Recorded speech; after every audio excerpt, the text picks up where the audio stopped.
All right, good morning, everyone. Welcome to the Technology Source Virtual Roundtable Series. And today we got some great stuff to talk about. Cybersecurity solutions are broken. And we'll talk about what that means in just a moment and how we can help fix that, prevent yours from being broken. A little bit about Technology Source. As a technology advisory firm, Technology Source works alongside your team to create best-in-breed solutions.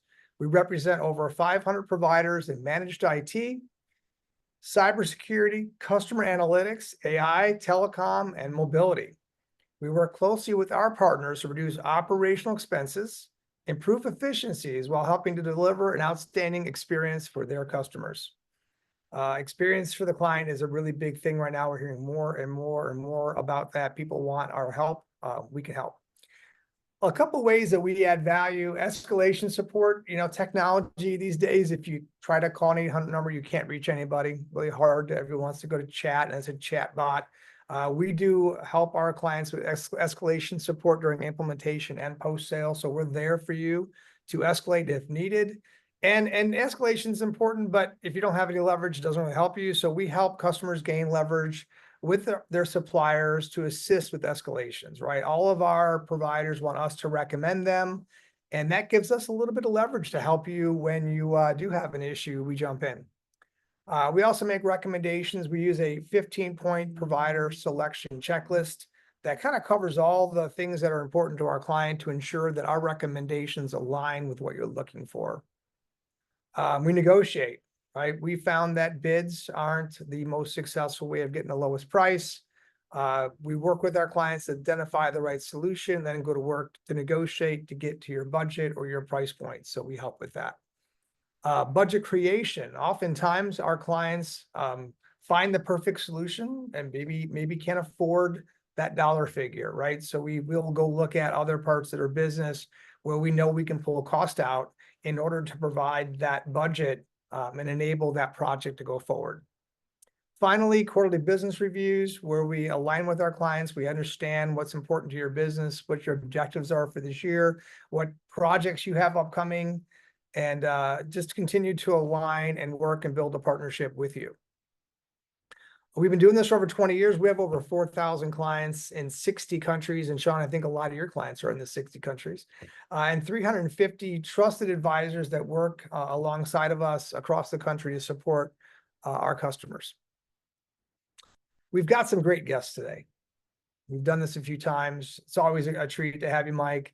Mike Pearson's here, CISSP, an ethical hacker from Passpoint Security.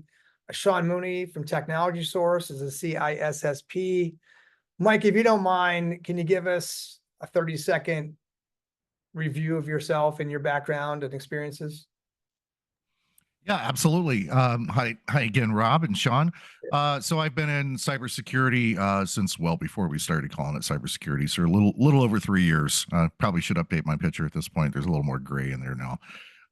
But yeah, I was the original chief technology officer and co-founder of SecureWorks, the nation's first managed security services provider, and I hold 2 patents in cybersecurity, specifically around intrusion detection and prevention technologies. I've also worked at Symantec. I was over there for a while in their CTO office as a strategist, and did a turn at ISS, and then later IBM after the acquisition there. So been around the block for a little bit. I've been working with Passpoint for about the last 5 years. And yeah, happy to discuss some of the topics we're talking about today. All right, thanks for being here. Sean, can you give us a similar overview of yourself? Sure, thanks. Been in the IT space really since the deregulation of the CLEC market back in the late 90s, and as shown by my salt and pepper beard here. And so don't worry, Mike, you're not the only one there. But really, as as IT is sort of moved up the OSI model all the way to layer 7, and these solutions became a little bit more complicated along with the threats. I really took a keen interest in securing everything, or at least looking at IT through the lens of security. And so that's really inspired me to kind of dive into every aspect possible, with partners such as Passpoint. So that's really why I'm happy to be part of this call. So.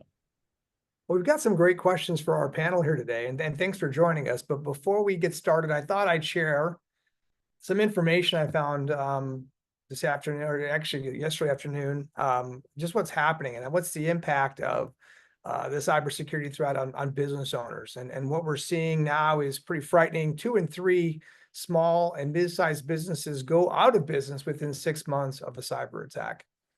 Dramatic impact on business owners. 4,000 ransomware attacks occur on an average every day. And security breaches have increased by 67% in the last 5 years. So I kind of to our point, right? Everyone's got some sort of cybersecurity solution, but unless you test and verify, you're not sure it's going to work, which kind of brings us to our call today. 91% of breaches start with a simple email, right? The human firewall is still a big part of what's happening out there. We saw that with MGM, right? Where someone calls in, pretends to be someone they're not. They reset the password and they're in. So emails, human firewall, very, very important piece, and Passpoint can also assist with that.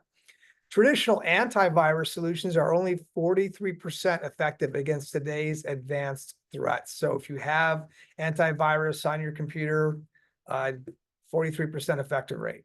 So it's a little, again, scary stats.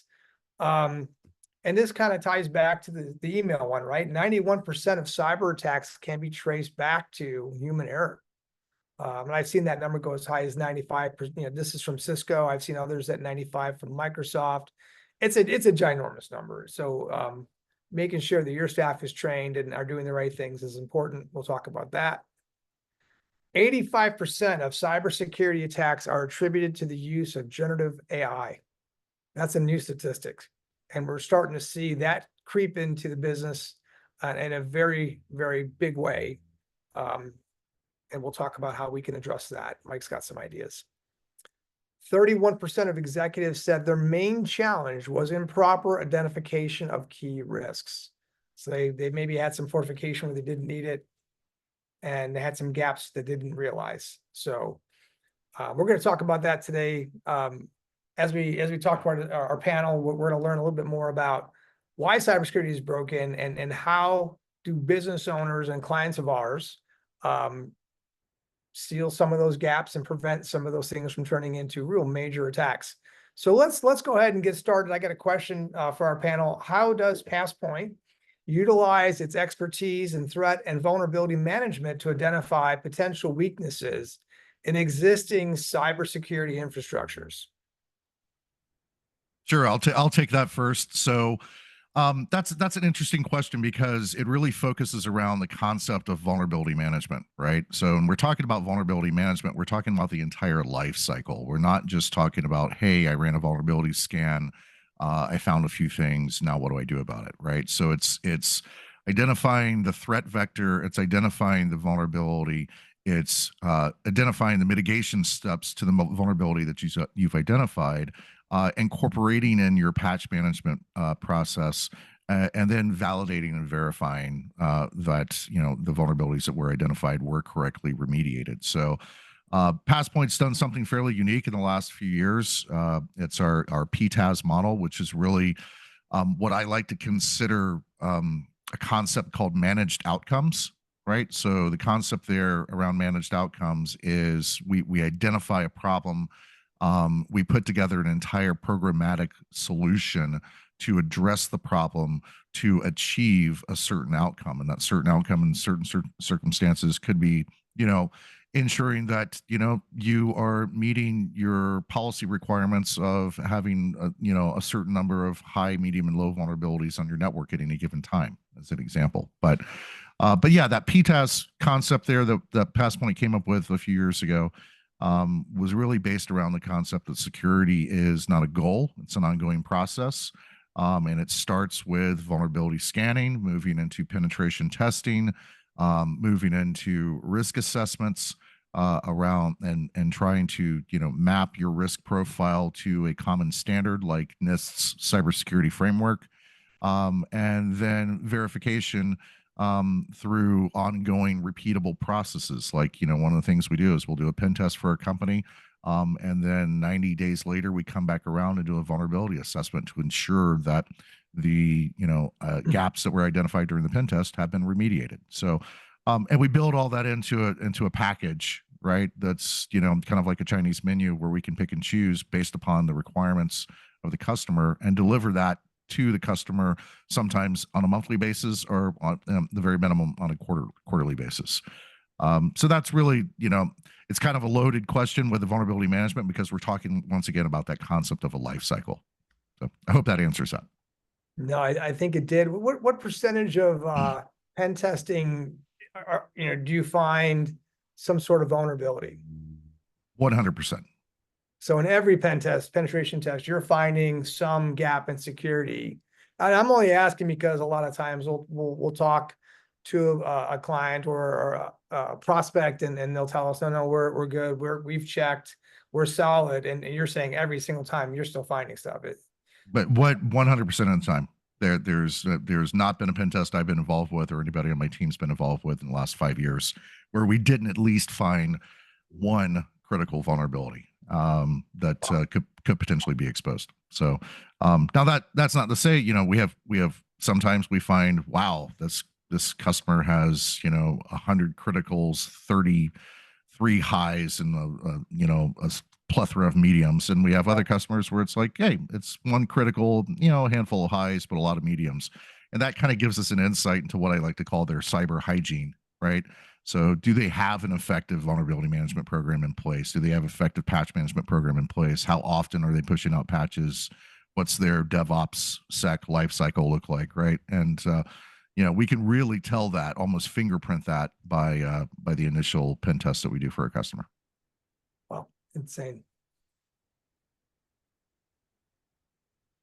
All right, so we'll move on to the next one. Can you describe the process by which PassPoint's Cymrix product audits an organization's defenses against persistent threats and how these audits improve overall security posture?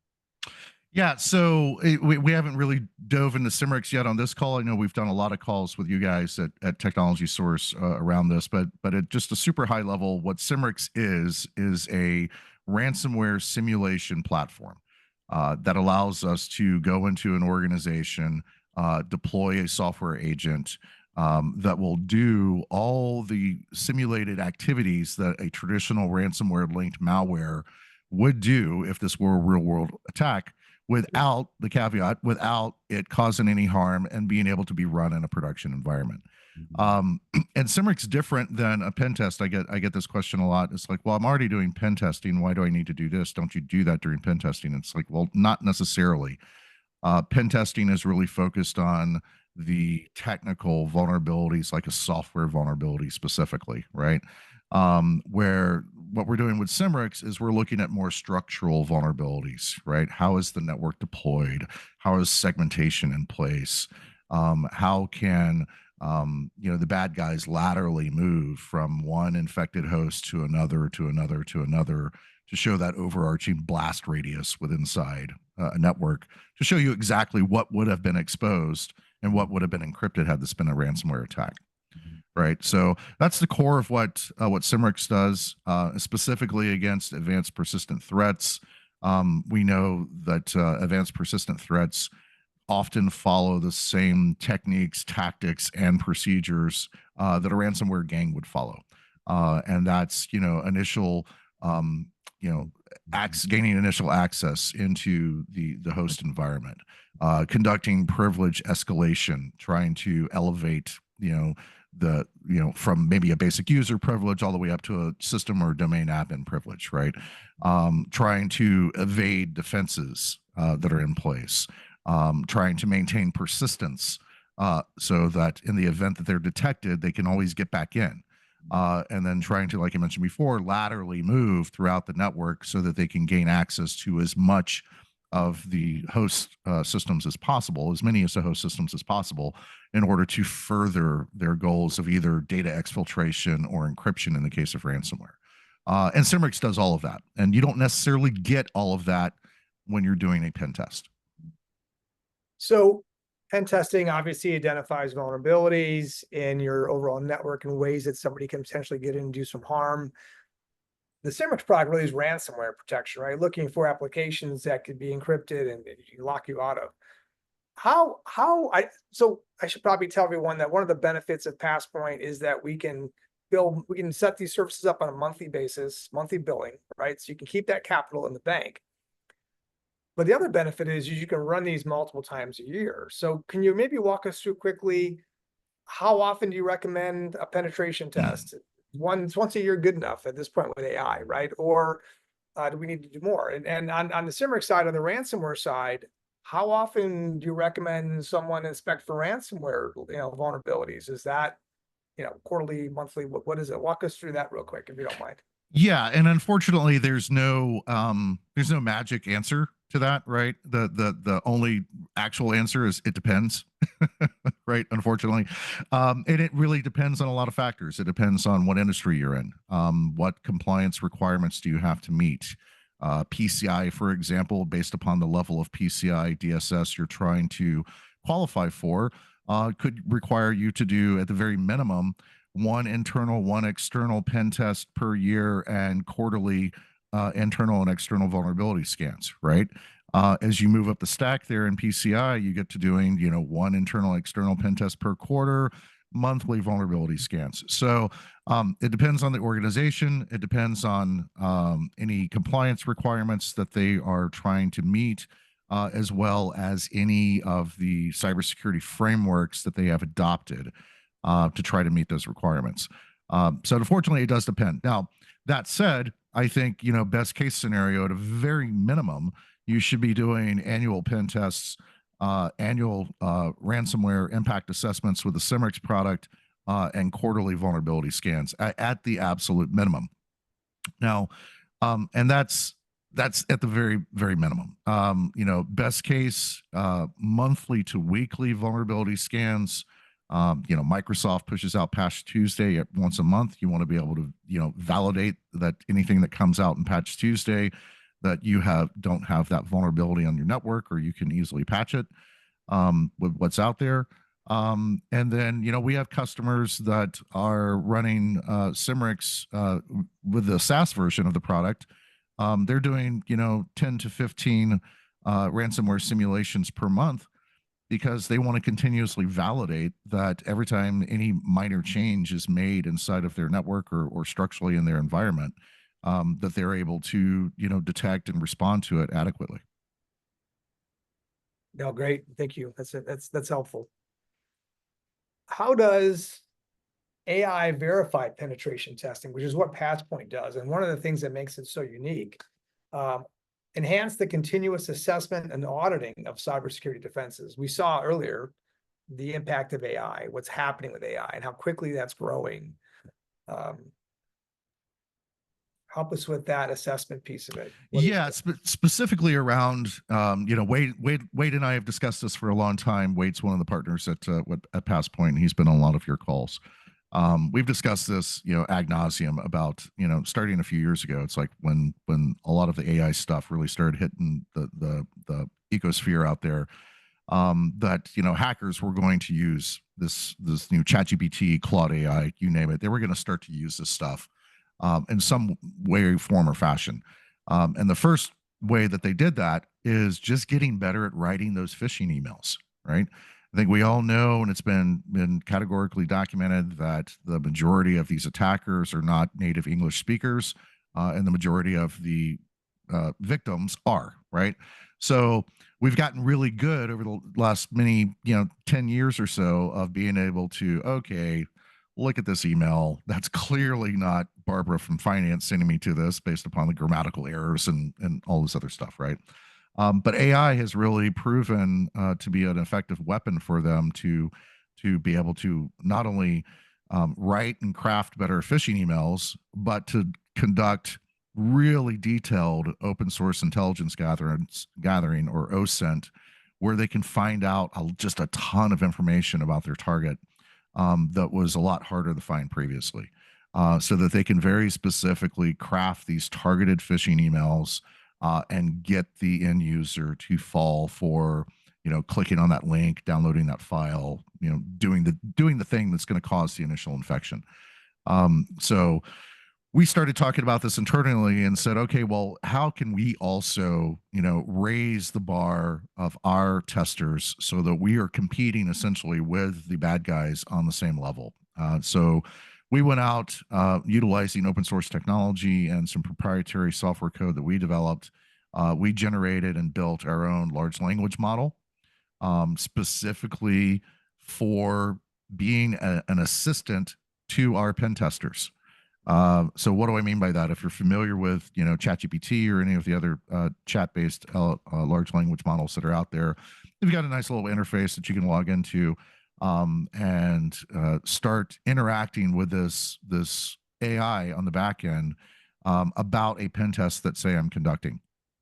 Right. And say, I come across a vulnerability that I've never seen before, or one that there's not an exploit out for. So I can work with that AI assistant to help me understand how that vulnerability works and impacts an organization, to help me craft some specific code, Python scripts or Java code, to be able to dynamically test and potentially exploit that vulnerability way beyond what you would normally be able to do with an automated vulnerability scanner.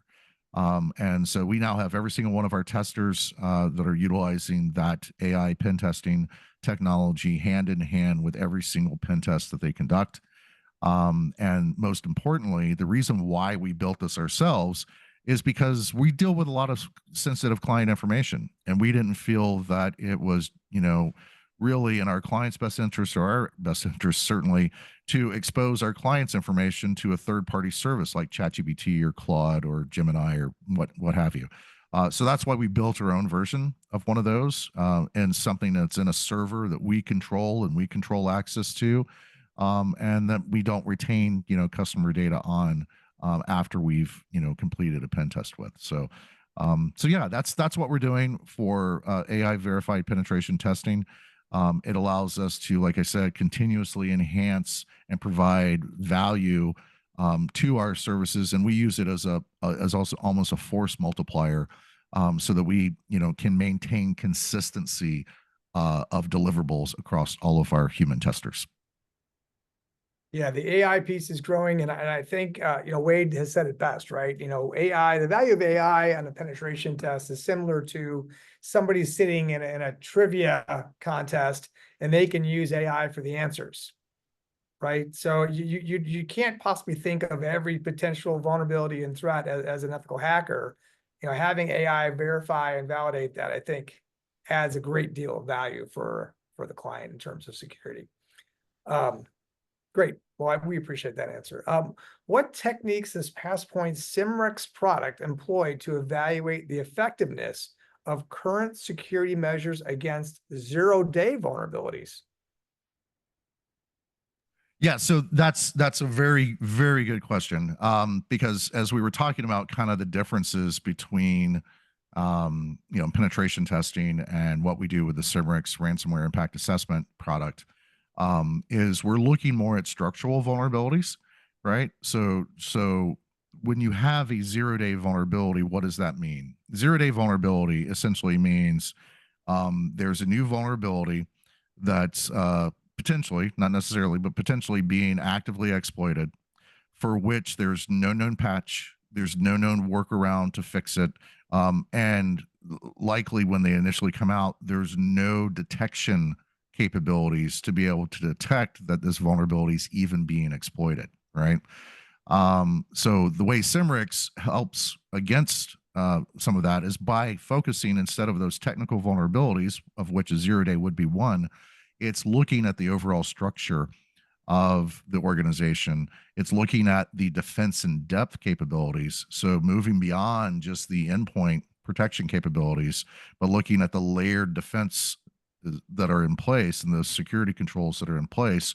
So could you be able to detect, like, if you had user behavior analytics or user behavior analysis in place that is monitoring user activity, right? And you're able to detect that, Bob is logging in from a different IP that he normally logs into on a regular basis. that could be a flag for you, right? Well, that's a vulnerability that could be part of that 0-day vulnerability when you're seeing, or activity that could be part of that 0-day vulnerability when you're seeing that take place. And the Cimerex technology tests all of those facets. And once again, that's above and beyond what you would normally get out of an automated vulnerability scan or even a manual pen test, because we're looking at, what are the layers of defense that are in place, and as we move beyond the endpoint, can you actually still continue to detect the types of activity that should be considered malicious? Okay, great. Thank you. How do you ensure that cybersecurity audits at Passpoint are comprehensive in identifying not only known vulnerabilities, but also potential threats that may have been overlooked? Yeah, and I think we're following on to and kind of building on the concept here around the structural vulnerabilities, right? So the first thing when we're doing a cyber audit, whether that's a vulnerability assessment, a pen test, a risk assessment, we're working towards mapping to a specific framework, whether that be NIST 800 or NIST cybersecurity framework, or what have you, SOC, ISO 27K, you name it. So we approach that from a comprehensive standpoint and ensuring that we're following those guidelines, through every step of the process. And then also building upon it, that I've been talking about a lot, is moving beyond those standards and looking at structural vulnerabilities within inside an organization by taking, what we call a concept of threat modeling, right? Coming up with this concept that, all right, before we even start, what types of threats are we going to potentially try to emulate as we're trying to see if we're exposing any vulnerabilities or any additional exposures within the organization, technically or structurally. So by starting with that threat modeling approach, mapping it to the cyber framework that we're working with, and then just systematically going step by step through that, so that we have that managed outcome on the other end. Right, great. That's very helpful.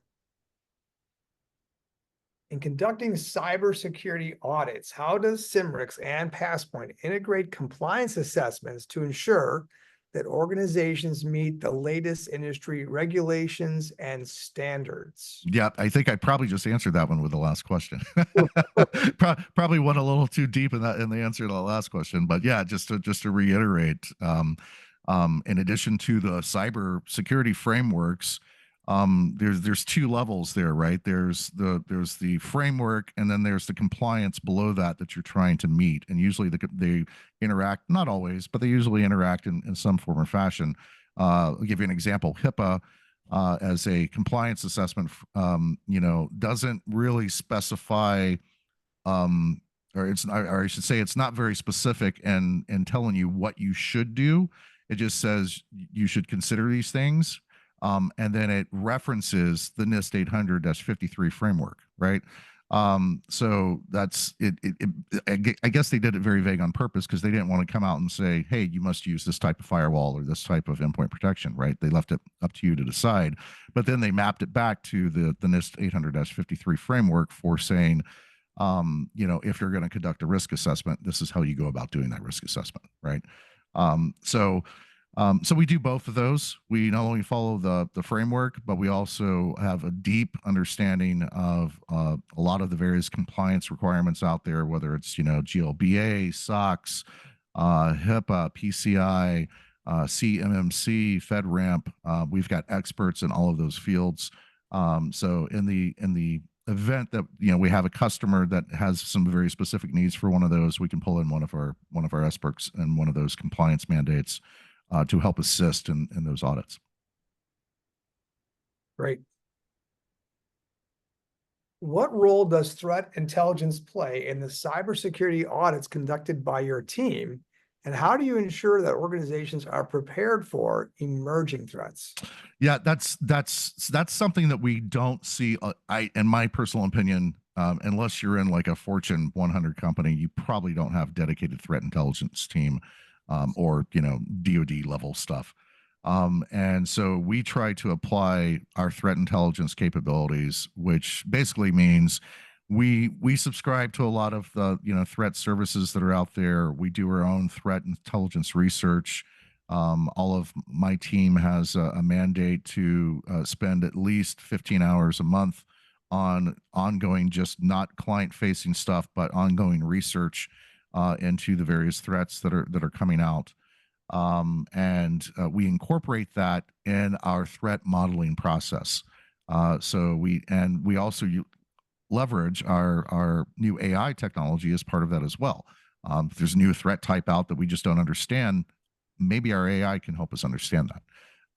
So we leverage all of that, bring it together in this concept around threat modeling. So when we're talking to a customer, understanding their requirements from a compliance and a framework standpoint, understanding the types of threats that may affect their business and what's most important to them, and then modeling what a threat might look like.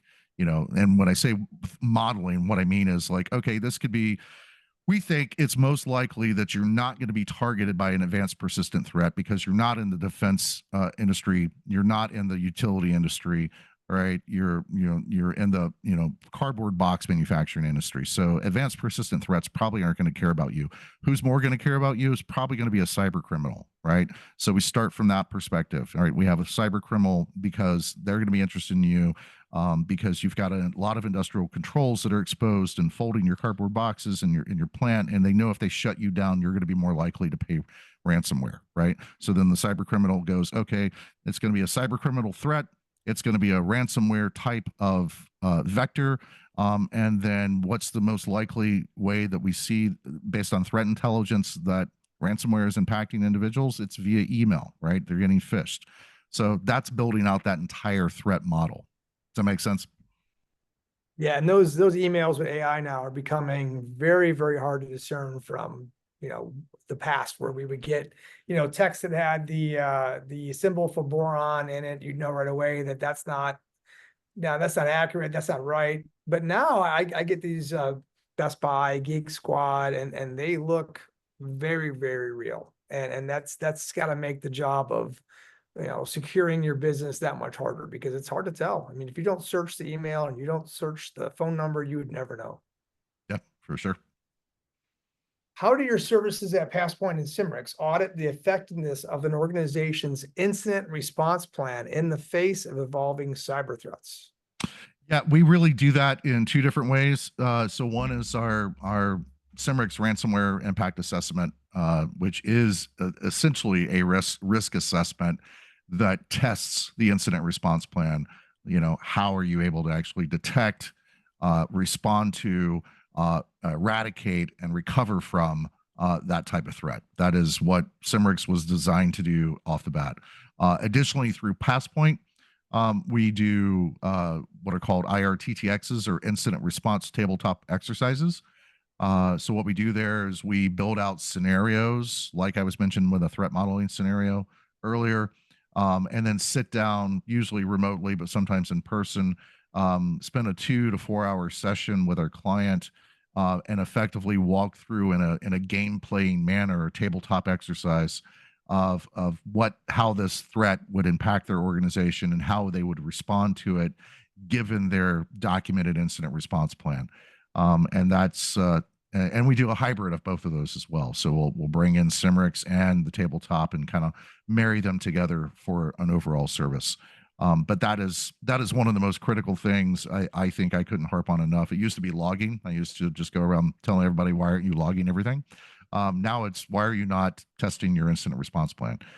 Because I found over the last, just beyond even my work at Passpoint and Cimerex, over the last 20 plus years, a lot of the customers that I've been engaged with during an incident response didn't have an adequate plan in place, if they had one at all.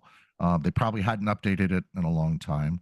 And if they tested it, they probably did some very lightweight tabletop, maybe once every couple of years. And so essentially, they never tested their incident response plan until they had an actual incident and discovered it was inadequate, right? Or just not there. So yeah, focusing on incident response plans, how to detect, respond, eradicate, and recover from an incident should be paramount in every organization, in my opinion. Mike, I would imagine that this Cymrix tool, the way you're describing it, really the fact that it's now a SaaS product and able to be utilized practically on, you know, a monthly or even, you know, whatever interval they deem necessary. It helps keep them thinking about incident response, and it's like a mini tabletop exercise in a way, because it forces them to constantly think, oh well, we haven't really done that in a while, but let's revisit what would Yeah, happen if 0 day, doesn't it? It's absolutely, Sean, and it's more than just even a mini tabletop, because the tabletops they're great, right? If that's all you have access to, they're great. At least do something. But tabletops don't actually test real world scenarios with real world security controls, and that's what Cymrix does. Yeah, in the way that a penetration test will give you that some degree of comfort for an interim amount of time. You know, when you do it, it's a moment in time, and you, let's say you do it on February 15th. That's great. You feel comfortable for the first couple of weeks, but as you start to progress towards the next February 15th, you could be a mess until you need that measure of comfort and confidence, and this gives that measure of comfort and confidence, doesn't it? Yep, absolutely. All right. Well, I want to thank our panelists. If you have any questions, by the way, you can go to chat and we're happy to answer those questions, but please take down Sean's information. If you are interested in talking a little bit with the folks from PassPoint about your organization, auditing your cybersecurity solutions and ensuring that it's not broken, you can reach Sean Mooney at sean.m@technologysource.com. And as I mentioned earlier, Sean is a CISSP cybersecurity professional, and can give you some guidance and in fact line up some intelligent people like Mike to help. Anything you want to add, Sean, to that? You're muted, sir. Sorry about that. I was on mute there. I just, I'm thinking about Gartner Magic Quadrants and how do we categorize a product like this, right? Mike, you probably see where I'm going with this. It's really unlike anything else. It's almost a paradigm shift. If you can, it's certainly not a pen test, but it's hard to imagine how you would do a pen test and not do something like this, right? To test that, what if, give me tomorrow's bad news today scenario. Yeah, it's just the next level. It's the next level iteration in our capabilities to be able to determine this. What would it look like if I had an actual ransomware attack, right? Would I be able to detect it? Would I be able to respond from it? And being able to conduct that in a production environment without actually causing any harm. I just don't think there's anything else out there like that. You're right. In fact, we just finished trade show season in the cybersecurity world, right? We had DEF CON and Black Hat, and a few months back we had RSA, and I was diligently looking for something that did this, and there really is nothing. You hit it. It's a production environment. That's the differentiator. Everybody was, touting the fact that they could, do something like this in a simulated environment, and it really doesn't answer the question, does it? I mean, it doesn't give you that measure of confidence. Yep. I don't have a single customer that has the budget to be able to stand up an exact replica of their production environment to do these types of tests, right? So, yeah. And with every customer being in a different, on a different cadence with updates, and you have to worry about shadow IT, and what are people in different countries doing that I may not have complete viewership and knowledge of what they're doing in terms of IT. This allows you to really test those subnets and those different. It just gives you that complete flexibility that you can't find anywhere else. Yep, sure does, indeed. Well, look, I think for our clients are on the line. I would say that nobody has enough personnel, enough budget, or enough expertise to manage cybersecurity on their own. Nobody. I think the key is, working with managed service providers like a PassPoint to solve these problems, right? And so if you're concerned, if this stuff's resonating with you at all, please reach out to Sean at sean.m@technologysource.com. We'll assemble a team of experts to assist you in developing a managed service solution for your business. I want to thank our guests, Sean Mooney. Thanks for joining us today. Mike Pearson from PassPoint, great job as always, amazing products. And what I like best about them is they're just so different and unlike anything else in the market. And that's why we love PassPoint and work so much with you. So thank you for attending, and thanks to our guests for being here today as well. We have several folks that have joined us from across the internet to view today. So thanks for being a part of this event. We'll catch you next month at the next virtual roundtable. Thanks everyone for joining us. Thanks, everyone.